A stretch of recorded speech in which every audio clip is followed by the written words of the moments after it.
Sally, a bubbly 7-year-old, adored her grandmother's garden.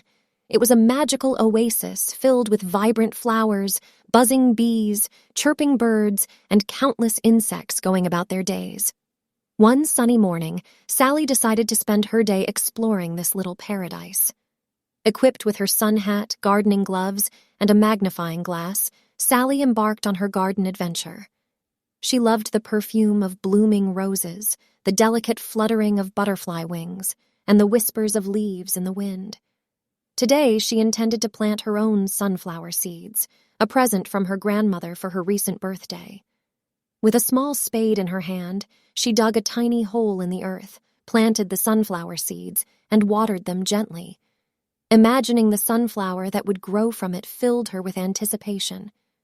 As she tended to her seeds, a curious butterfly, attracted by Sally's bright sun hat, came fluttering by. It landed gently on her hat, making Sally giggle with delight. She named the butterfly Bella, and for a few magical moments, Bella became Sally's little garden companion. After Bella fluttered away, Sally continued her exploration. She found a family of ladybugs crawling on a leaf, watched a busy bee collecting nectar, and even saw a colorful bird building a nest. She drew them all in her sketchbook, eager to show her grandmother her garden discoveries. As the sun began to set, Sally's day in the garden was coming to an end. She had a heart filled with joy and a head filled with enchanting tales.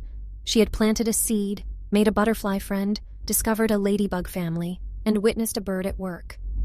Sally's Enchanted Day, a tale of a garden's magic, is a story of a child's interaction with nature, the joy of discovery, and the simple yet profound happiness a garden can offer.